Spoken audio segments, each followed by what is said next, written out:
In a world with only hot takes, Two college friends try to cool down sports media. join Jack and Jared every week as they tackle the biggest stories in the NFL. And give the reasonable football analysis you won't hear anywhere else. Welcome to 710 Sports. Welcome back to episode 43 of 710 Sports with Jack and Jared. Thanks for joining us in between week 4 and week 5 of the NFL season. Last week was the 710 Sports Super Bowl, Dallas versus Patriots, and we are going to talk about that right here at the top, give our reactions as a Dallas and Patriots fan. We're also going to be talking about and giving our analysis on who is the worst quarterback in the NFL whose last name is Jones. That's right, Daniel Jones versus Mac Jones. And what exactly should the Giants and Patriots be doing with them? Also, we're going to be talking about the biggest and maybe the only good game of week 5, the Cowboys versus the 49ers. Jack, how you doing? I'm doing pretty well. About the Patriots not doing well, but generally otherwise I'm doing well. Life's good. But yeah. Yeah, hey, listen. Can't say that for the Patriots. We're right here close to the quarter mark of the NFL season, and obviously it's already been a good one. A few surprises in week 4, I will say. We both thought Miami was going to beat the Buffalo Bills, but I think we should have saw this one coming because they were coming off of maybe one of the best games in regular season history. And just, against a good Buffalo Bills team, it's not shocking that they kind of let this one kind of fall through the fingers a little bit. Now, do I think Buffalo's necessarily better than them? I don't know. They looked a lot better than them in this game, but once again, they're coming off that 70-point performance. So something that we think we should highlight. We were definitely wrong about that one. Thoughts, Jack? Yeah. I mean, it's right there. We were wrong. What, Bills put up 58? Was it? Or was it 48? I think it was 48. I forget. Yeah, it was 48. I don't know. Either way, once you start breaking like the 45 barrier, it starts to be like especially when you break the 45 barrier in a 20-point win. If it's going to be a shootout, that's one thing. But breaking the 20-point lead barrier with over 45 points, that's tough. I mean, it's tough. I think, it does. It hampers my thoughts about the Dolphins a bit. Obviously, it's a bigger gain in my mind for the Bills than it is a loss for the Dolphins. But I mean, it's a tough loss either way, and I'd expect a bounce back game from the Dolphins, but it does also raise some concerns about their defense. For example, that their defense isn't particularly stellar. They played the Patriots, certainly one of the worst offenses in the league. Who else did they play? They played the Broncos, who their offense hasn't necessarily been the problem, but it's not like they've even had to play a team defense as good as, I forget who they played week 1 now, but I don't think they had to play an defense and offense as good as the Bills yet. So they played the Chargers and they gave up a lot of points against them. Oh, that's right, that game, and they gave up a lot of points against a Chargers team that I think was questionable. Offense, maybe not as much offense. In that division, they do have the worst defense, so I agree it is slightly concerning. Another thing I'll highlight just quickly because we talked about it, Packers kind of got destroyed by the Lions. This is somewhere where I was wrong. I was taking the Packers even though my head was telling me to take the Lions. You were right about that one, and that was clear, Jack. That was clear. Yeah, I would say my two sort of takeaways or two thoughts from this game. One thing, I saw recently that I think the Lions right now have the best run defense in the NFL. I don't have the stat pulled up right here. Of course, this is only 4 weeks, but that is a good sign considering that was probably the biggest weakness of the team last year. Not that their pass defense was that great last year, but defense in general and run defense especially was not good. And that this was not a great game for Jordan Love, who had a pretty good, week 1, I think had a decent week 2, hadn't been as good. Last week wasn't as good. His stat line ended up improving a bit because they were kind of staging a mini comeback. They still lost by 14. But so like in the midst of that, his stat line improved, but that first half for Green Bay was disastrous on all sides of the ball. 27-3, I believe it was 27-3. They lost first half by. Yeah, it was over in the first quarter. It was over in the first quarter, absolutely. And then before we're going to get into Cowboys and Patriots, I will just shout out that Jets gave the Chiefs a run for their money. A little bit Yeah, concerning for Mr. that's Patty a Mahomes. yeah. Some really wacky um, interceptions by him that he just did not look sharp at all. And I wouldn't even say it was the. I mean, the Jets defense played well, but it wasn't. Those weren't Yeah. incredible Mm, plays by corners. They were just really bad tosses. I guess mm. some would say that he might have been playing with his Good food, pressure. but it was a little Could I close. could I good pressure? Yeah, I mean that game. Zach Wilson had one of the better games of his career, Mm-hmm. which isn't saying a whole lot, but still, it was a pretty good game. Played better than Mahomes, probably threw fewer picks. I think he fumbled towards the end or something, but yeah, I mean this game really the zebras, the guys in black and white, putting in a great performance Ooh, to that's a help great help the point. Chiefs out here in prime time. Almost generational, dare I say? But yeah, I Well, mean I that's gotta tough. say though, That's a I got joke. I mean, I'm exaggerating slightly, but I, there were some questionable calls. I know to end that game I will for a game piggyback. this close. I'll piggyback on that because the officiating was terrible the entire game, and I think it's getting bogged down in some of the last calls that went in the Chiefs' Mm, favor. But when the mm, Chiefs were up 17-0, there was some horrific calls that went in the Jets' favor. And I was texting somebody mm. saying, "Wow, the refs and Mahomes are trying to get this to be a good Monday night game, or Sunday night game, I Yeah, should say." and yeah, So they yeah. it was terrible I officiating. I know, agree with you. but It yeah, was really that's bad. fair. So I That's don't know. I fair. That's guess fair. maybe we should crack open this. I believe it was 38-3 routing Cowboys versus the Patriots. What are you thinking as a Ooh. Patriots fan coming out of this And game, Jack? here I was hoping that we were going to talk about the Bears versus the Broncos, but oof. No, but I mean in this game, this score line was looking like a team was playing either the Bears or the Broncos. So Yeah. yeah, tough. What was that? Worst loss for the Patriots in 33 years. Worst loss in the Belichick era, which would be what 25ish years. You're down, lost probably your top two players for the season. I think Matthew Judon's out for the season, which is obviously big, tough loss in the defensive line. Christian Gonzalez, big defensive rookie of the year candidate. Like through the first couple of weeks, other than maybe Jalen Carter, there are a couple other players in that, but he was right up there. He was playing really well against top corners in the league, against the Tyreek Hills, against the what's the Eagles? I'm blanking. I mean, both of the Eagles receivers, who I'm blanking on. Brown. Yeah. Brown Brown, and yeah, AJ Brown, AJ Smith. Brown, Devontae Smith. Yeah. Yeah, but like he had tough matchups through those first weeks, and played well. So it's really tough losing him for the season. I think it's like a torn labrum in his shoulder or something. Him out for the season, not good. So not even talk about the overall performance in this week.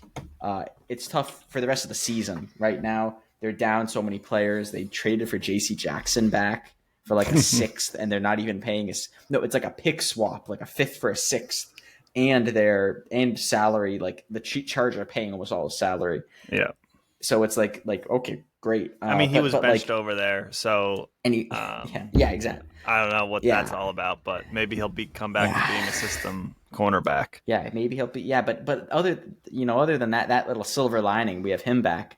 I mean, really, this is offensively more disaster. Mac Jones, terrible game. Obviously, not like they got much on the ground. There's not a lot of great run game. This is even when Trent Brown was back, who was out for a couple weeks, for serious reasons. That's a separate topic. But like, okay, they got Trent Brown back, right? We're missing him on the offensive line. Great, he's back. Offensive, like they still score 3 points in the game. The loss of defense. I mean, it's really there's not like yeah. I mean, there's really not much I can say. It's really falling apart over there, and we talked about it last Yeah. week how it might even only get worse for the Patriots and their fans as the season progresses. My sort of takeaways for Dallas on this game is, as always, dating back to last year, if the defense plays well, this team wins. And you can even see it last year or last week with the Cardinals game. The defense got completely ran and passed all over by the Cardinals, and they lost that game. It just the offense is not the strength, and if you're going to put pressure on them to have to score, and kind of and go over over the top and be extraordinary. Like there's Dak in the offense is not going to be that. So the defense was just really good. Was it bad Patriots offense, good Dallas defense? I think it was a little bit of both. Yeah, I think it's both. But I will say that maybe it was with the injuries, but the Dallas passing game has looked as good as it has this year. I think Dak probably had one of his better games. Once again, the defense has been dominating some of these games, but he looked really good. I thought he looked Yeah. sharp, but I thought the passing game looked good, Yeah. in comparison to the first 3 weeks. So I'm a little bit optimistic on that. We're going to get to 49ers and Cowboys at the end of this at the end of the pod. So we'll get into crack that open a little bit. But first, we'll talk about sort of a transition to Mac Jones and Daniel Jones. Daniel Jones, of course, playing Monday night and putting up a 3-pointer against the Seattle Seahawks. He also had 10 sacks, 2 interceptions, and I believe a fumble. Maybe not a fumble. No, I don't think he had a fumble. But either way, it was a serious issue. And obviously we have Mac Jones, who is having his own problems and was benched this weekend or this week against Dallas. So I guess the question is, who is the worst Jones, and what should the Patriots and Giants be, respectively doing with their Jones? What do you think, Jack? We'll start now, wherever you want. We'll start with me. Well, I'm going to think about. Here's what I think about. I think about. I don't want to say it. It's tough to say to pull off the Band-Aid because really the answer you want to say is neither. Right. The answer which one would you rather have is neither. But I think at this point, let's look at who has Daniel Jones had to throw the ball to in his career. He's had Darren Waller for this first couple games this season, right? Can you name another player who, you can name other players, like Kenny Golladay. You can name players, but who is better than some of the guys the Patriots have right now, right? I got this pulled up. Juju Smith-Schuster, I would say, I don't think Daniel Jones has thrown to a guy better than him. Devontae Parker, I kind of like Devontae Parker. He was out for on the Dolphins for a while. I don't know if they've had a better receiver than him. Jones has thrown to Mike Gesicki, Hunter Henry. That's current. That's their Patriots' current receiving core right now. And I would say those guys might be better than anyone Jones has thrown to Daniel Jones has thrown to his whole career potentially. Other than this season, Darren Waller. That's tough. It's tough both ways. But that is a tough look for Mac. Even Jacoby Myers for Juju Smith-Schuster last season, right? Like that's even enough. I think he's probably better. Like the Patriots and Mac Jones have both of these past 2 seasons, the offense has been anti-clutch. Even if they can put together a drive or two and look okay, they've been the opposite of clutch. And they get the opportunities. The defense puts them in positions to win. They're being put. The team is the coaching, right? Potentially greatest coach of all time, right? Bill Belichick, right? That's who's coaching Mac Jones. Yes, he's not a quarterback guy, but he had Tom Brady for quite a while versus the revolving door that Daniel Jones has had to deal with. As well as I think the Pats offensive line is bad, but the Giants offensive line is worse. Andrew Thomas, the potentially only good guy on the offensive line, is out and has not played yet this season. And Evan Neal, I'm going to send you a message in the chat here, which obviously other people can't see. Watch this play. Watch this play real quick. Obviously, the fans can't see it here, but Evan Neal, for 7th overall pick last year, has played terribly. I think he was one of the lowest rated rookie tackle last season. This season, out of 4 games, he is ranked 68th overall in tackles. That's backup level. There are backups being rated better than him because there's two tackles, right? 2 tackles, 32 teams. That's 64. He isn't even the best backup tackle in the league. Is how he's playing, and that's what they're dealing with. That play I showed right there was him completely. If anything, he was blocking Darren Waller. If Yeah. anything, he was blocking someone on his team and left someone wide open to go sack one of Daniel Jones' apparently 10 sacks. Not that there isn't been wacky stuff for Mac as well, but that's why I think I had to go with Daniel Jones. He's also more athletic, right? And the athleticism, Mac Jones kind of stands the box. Yeah, he's scrambled before, but Daniel Jones is a guy who can give you 80 yards rushing a game. Not that he's doing it all the time, but he can. It's part of his game. I'm Obviously, my real answer is neither, but yeah, sure. I'll say But it. you're saying Jones is worse Which than when I which say one? Jones. I Which mean, one? you're saying Mac Jones is worse. That's what you're I'm saying. saying I'm saying maybe. I'm saying he quite before this. People wouldn't have wanted to think that, but he's had all. This is his third year now. This is his third year. Yeah, they're not giving him a whole lot, but I would say the Patriots give him more than Daniel Jones has gotten. He's got better coaching other than last year, Daboll having a great season. He's gotten more than that It's over the past couple of years. It's funny that these guys have the same last name because you start looking at the comparisons. Just we'll get to like this season in the last 4 games, but career wise, Mac Jones 66% completion percentage. Career Daniel Jones 64%. Mac Jones 6.9 yards attempt career. Daniel Dimes 6.6 yards. Okay. Mac Jones career TD to interception ratio 1.46. Okay. Daniel Jones's 1.87. That's with rushing TDs though. So if you take that out, it's actually 1.5. So they're really close without the rushing. Daniel Jones obviously a better rusher, but if you put in the rushing 1.8, and very similar passer ratings. Statistically, Daniel Jones has a larger sample size, but their stats look almost exactly the same career wise. This year alone, Daniel Jones on paper is a lot worse, although he's played what I would say. I mean, I would say that they played similar defenses. They both played the Cowboys, Giants played the 49ers, Patriots played the Eagles. So, it's close, but yeah. this year, Daniel Jones's stats are considerably worse. He only has 2 TDs, 3 if you count rushing, and 6 interceptions, whereas at least Mac Jones has 5 TDs and 4 interceptions. So, he's got at least more TDs than turnovers. So there's that. So right off the bat, I'd say Jones is playing better this year. And in terms of that, I think you might be right that over the period of time that Daniel Jones has been playing, the Giants have given him less for longer. But I also say that the Patriots, the reason Tom Brady left the Patriots was because he didn't have enough weapons there. He felt like he couldn't win there. Now you're going to ask Mac Jones to win? Tom Brady's the greatest quarterback ever, right? So, like, if he didn't think that there was enough there, how is Mac Jones supposed to succeed? Also, the offensive coordinator situation is worse than anything I think that Daniel Jones has dealt with in the coaching realm last year.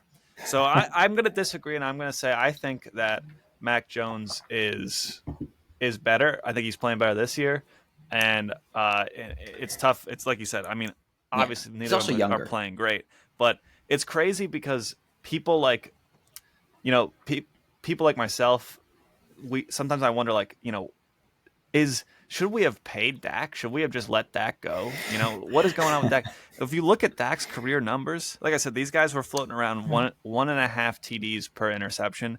Dak's at over 2.5. If you count rushing, it's closer like to 2.8 TDs to every interception.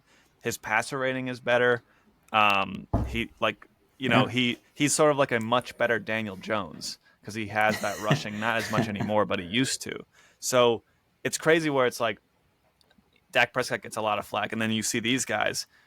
Can these guys with a really great team and surrounding cast, could they probably win? I think so, but that's not what the situation is for either of them. And so that's why they're playing like they are. Yeah, and I think one other note with what you're saying about Mac is other benefits, and with the contract stuff, is Mac is also younger. It's only his 3rd year of his rookie deal. He has still more time on his rookie deal to sort of see how it all plays out. And he's just cheaper, right? He's even forgetting about the rookie deal aspect. He's young, like I mentioned that for the youth, the potential, the potential to grow, that sort of aspect. Yeah. But he's also costs less. He isn't costing $40 million a year or whatever Daniel Jones is costing. He's on getting to the end of, but he's on a rookie contract. Is also a big aspect to that. Both of those things are why realistically I would probably rather have Mac Jones on the team for reasons like that and for the hope. But yeah, but you know I could see why a Giants fan who's still believing in Danny Dimes would. I can see how you can get mad at the team and how you can really put stuff on the team and stuff like that. I can looking into it a bit. I could see some of those arguments. It's a toss up on who's really worse, but when you, like you're saying, if you took the contracts into account, it's not even close. I mean, it's all the cap hit for Mac Jones is like $4 million or $5 million this year. Yeah. And for Yeah. Daniel Jones, it's 35, I believe. Or no, the cap hit's 15. He's getting paid 35, but the cap hit's 15. But the problem is the cap hit is going to be much over 40 moving forward. It's going to be 47 million next year. And you say Giants don't give him enough help now. Well, all of a sudden they're going to be paying him 3 times as much. You think he's going to have more help? Yeah. I mean, there's something serious wrong with the QB market, which is sort of a different segment. But what should they do? I think the Giants have really painted themselves into a corner. They can't get off this contract.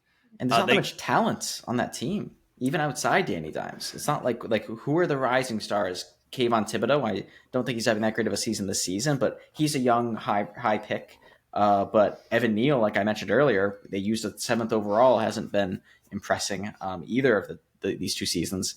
Like what are some of the other big young talent pieces? Saquon, you know, like there's not that many. They tagged him and he's hurt all the time. Who they tagged him, he's hurt, and he's an aging running back.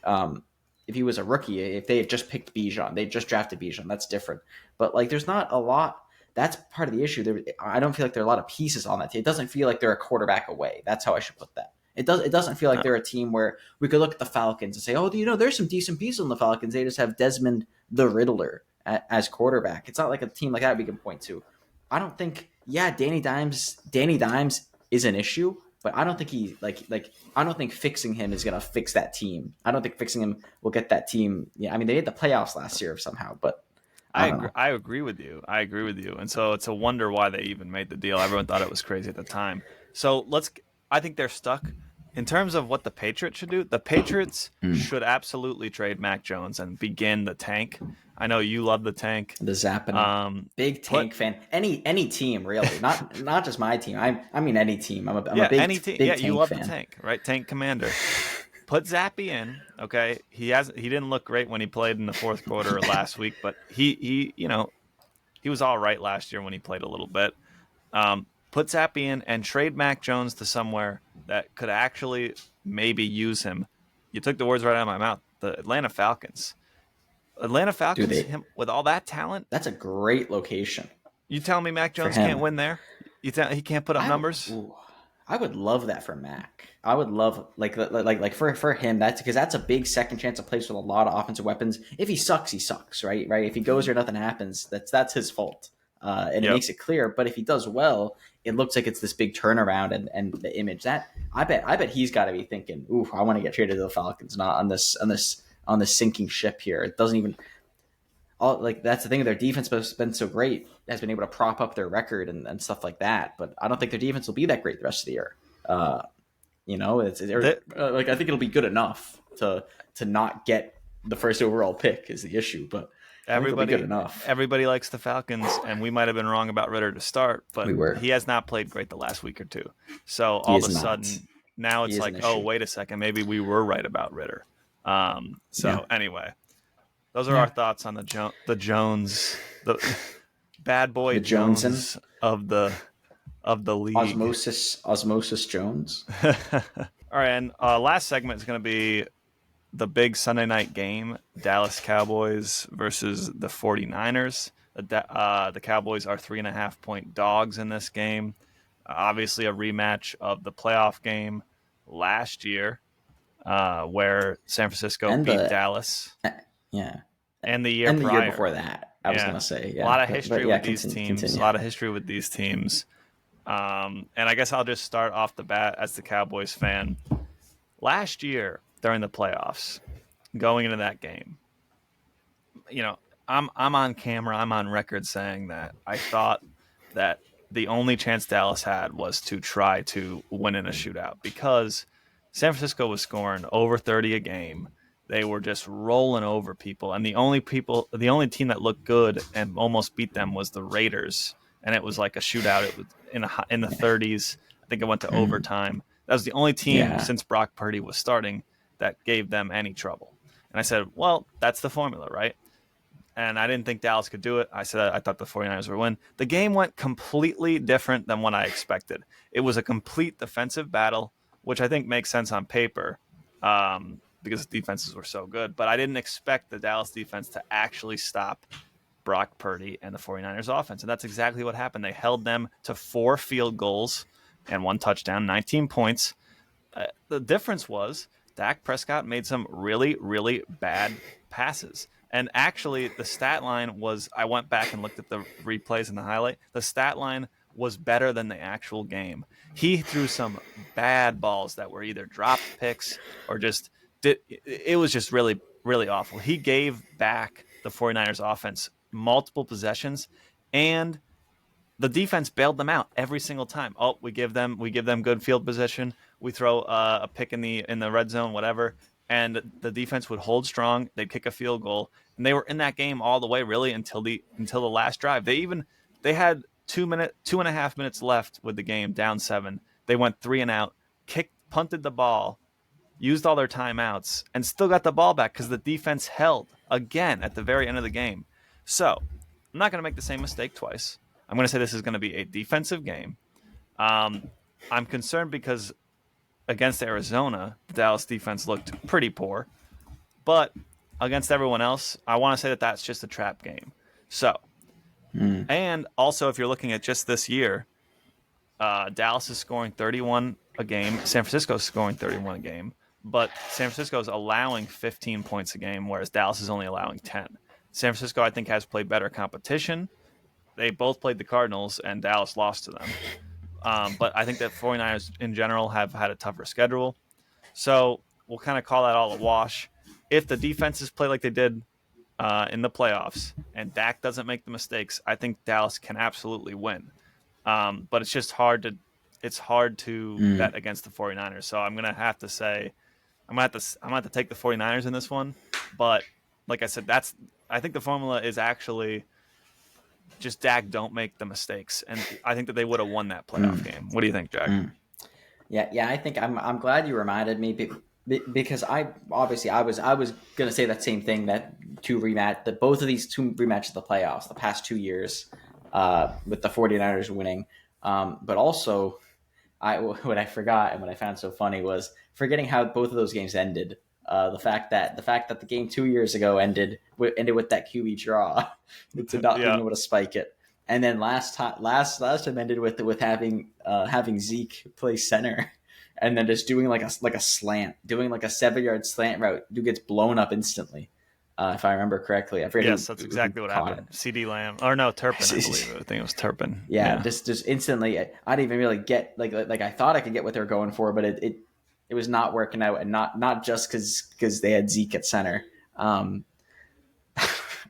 I don't know.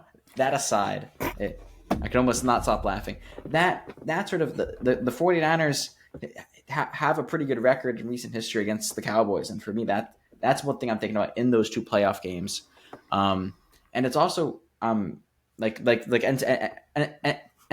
similarly, I feel like the Cowboys might be more likely to be mistake prone, Dak specifically, but also like you've talked about for a while, and specifically just a second ago about Dak. Like that they can fall for those trap games. They can get sloppy, a lot of penalties. Team has historically in the past couple of years been prone to that, and the fact that they gave up that game to the Cardinals is a sign of that. Is a sign of that. Is that manifesting in another way, not just giving up a bunch of penalties, but also giving up a game to the Cardinals. So I think that sort of stuff, that's how I feel about the Cowboys. But the 49ers, I think there's 2 things here. For one, Brock Purdy has never lost a regular season game.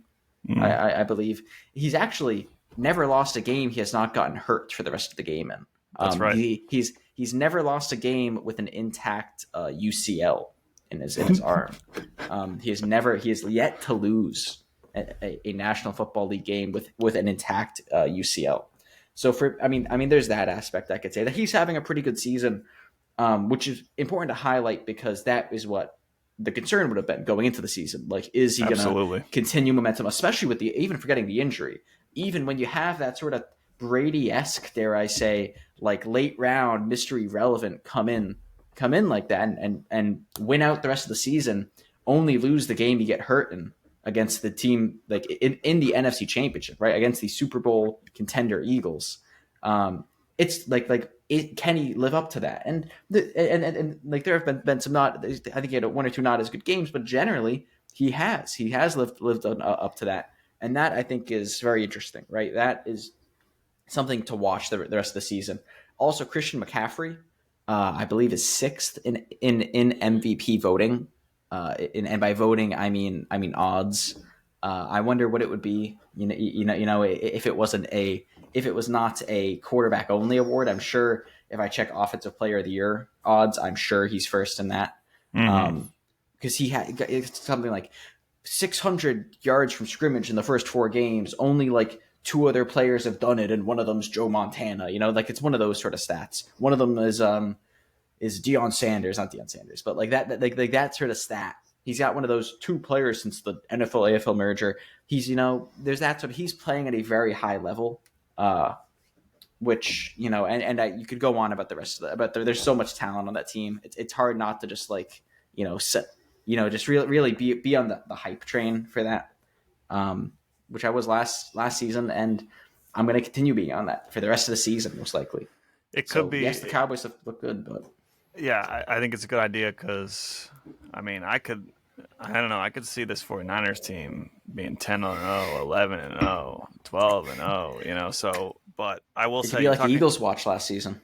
Yeah, talking about the last, the play calls at the end of the games in the playoffs, obviously it seems like it's getting worse, frankly. If you look at where they were in the field and the actual thought process, I'd say it's getting worse. But I will say that offensively, we don't have Kellen Moore.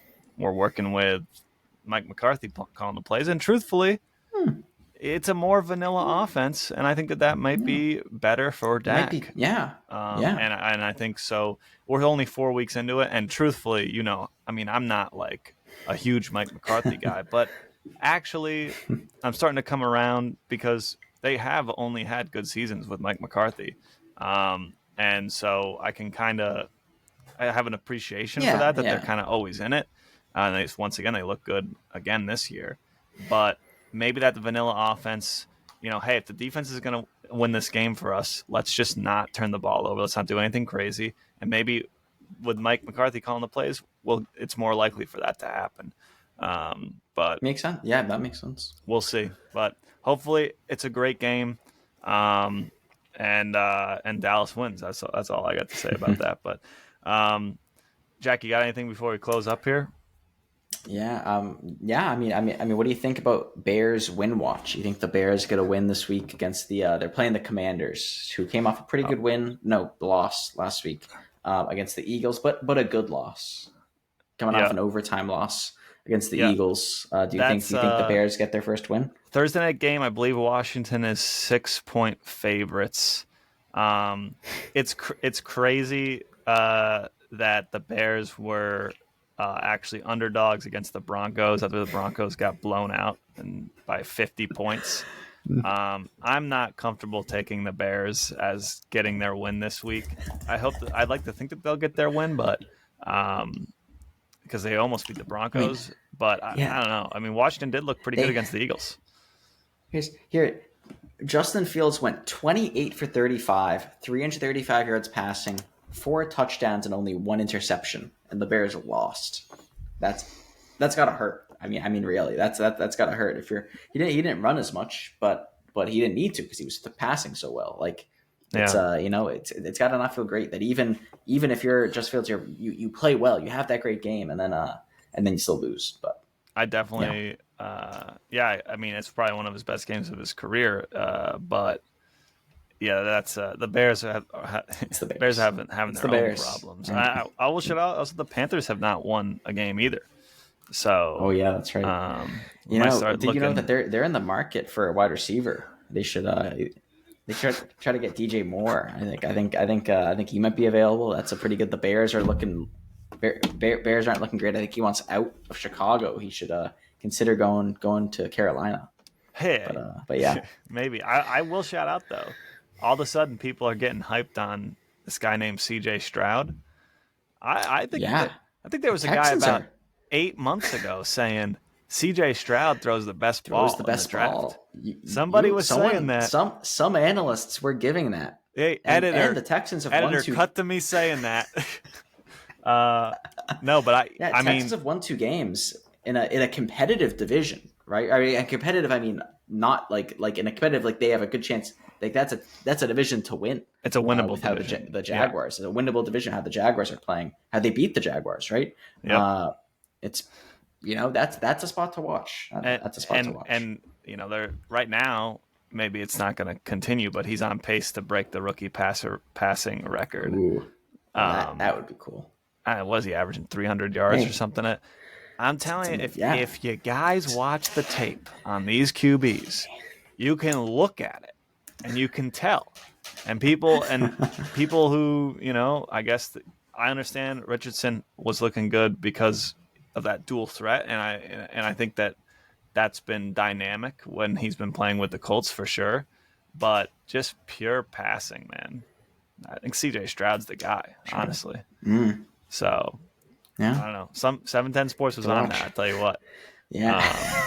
So that's why you got to make sure that you like and subscribe so you continue to see more of those great takes. Also, like Seattle will beat the 49ers in the playoffs. Another one of my vintage takes that did not I had age a vintage poorly. last season. I had a vintage Saints, like Saints make the playoff. Like Saints are like the 3 seed last year. I had a take there. Oh yeah, big Jameis guy, right?